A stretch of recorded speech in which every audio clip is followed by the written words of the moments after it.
ए हृदय भैया देखी ना ये होली के शुभ अवसर में एगो लइका एगो लइकी के दुआरी पर गइल बा, रंग से भरल पिचकारी ले ले बा।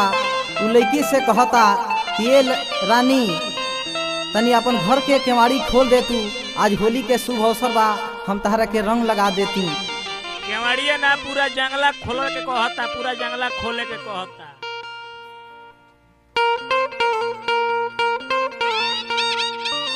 खोली दोना धनिया केवड़िया हो ओइनी तोहरी दुवरिया, खोली दोना धनिया केवड़िया हो ओइनी तोहरी दुवरिया, खोली दोना धनिया केवड़िया हो ओइनी तोहरी दुवरिया।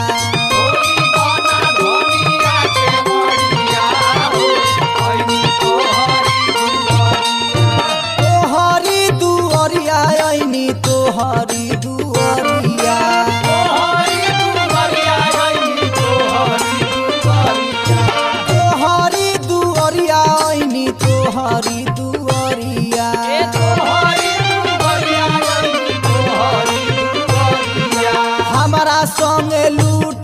लहरिया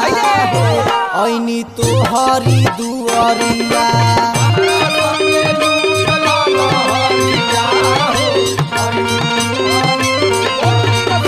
खोली दाना धनिया के वरिया हो ऐनी तोहरी दुआरिया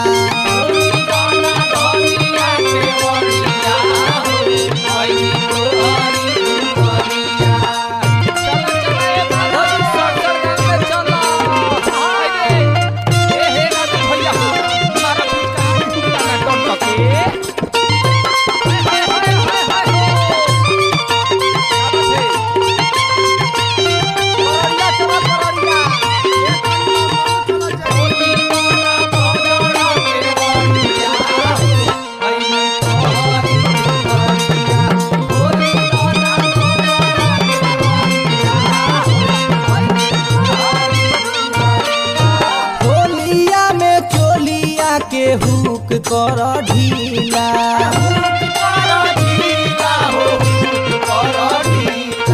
तोहरा संगे करब हम हुआ जुरसलीला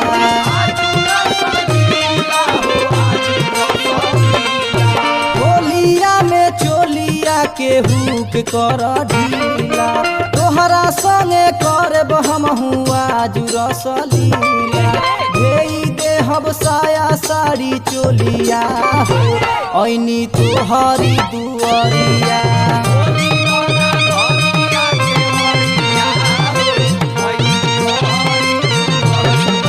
खोली दाना धनिया के वरिया हो ऐनी तोहरी दुआरिया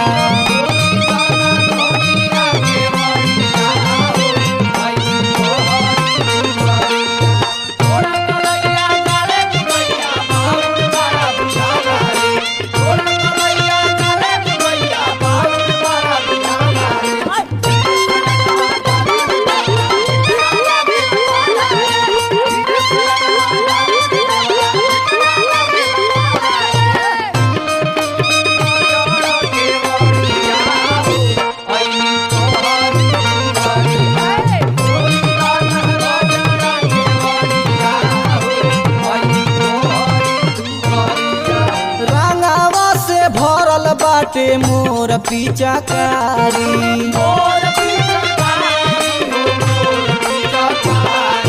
धीरे धीरे डालब तो निकली सीसाकारी